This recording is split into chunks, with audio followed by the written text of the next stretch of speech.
whether transfer of business asset, including stock, from proprietary concern which is converted into private limited company or partnership firm constitutes supply under GST।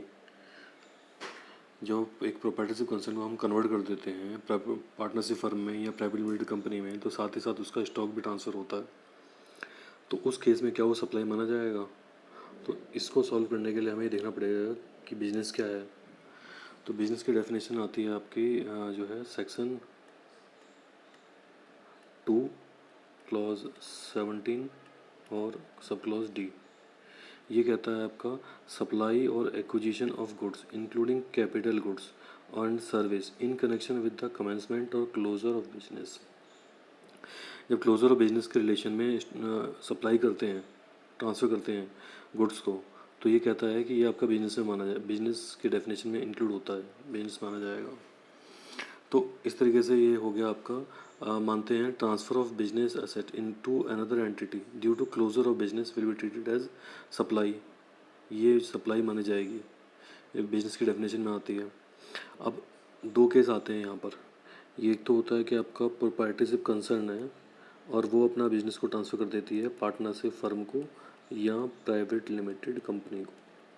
ये business अगर close हो जाता है, जो close हो जाता है, तो उस केस में जीएसटी लग जाएगा, जीएसटी की एप्लीकेशन आ जाएगी जब स्टॉक का ट्रांसफ़र करा जाएगा यहाँ से यहाँ पर। बट अगर प्रोप्राइटरशिप कंसर्न है, ये अपना स्टॉक को ट्रांसफ़र करती है पार्टनरशिप फर्म को या प्राइवेट लिमिटेड कंपनी को, स्टॉक ट्रांसफ़र होता है।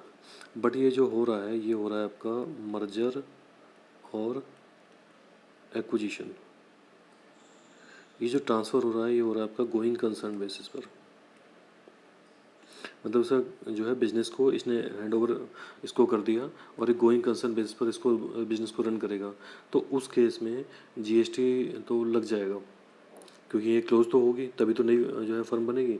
बट यहाँ पर इसके लिए इन्होंने नोटिफिकेशन निकाला है, आपका नोटिफिकेशन एग्जम्पशन का है, ये है आपका 12/2017 और सेकंड निकाला है आपका 9/2017।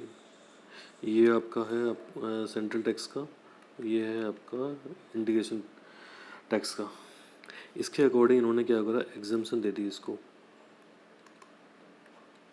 तो इस वाले केस में जीएसटी की एप्लीकेशन नहीं आएगी। क्यों? क्योंकि ये मर्जर एक्विजिशन का केस है और इस केस में स्टॉक अगर ट्रांसफ़र होता है तो जीएसटी की लायबिलिटी तो है, बट इस नोटिफिकेशन की वजह से हम सेव हो जाएंगे पेमेंट करने से।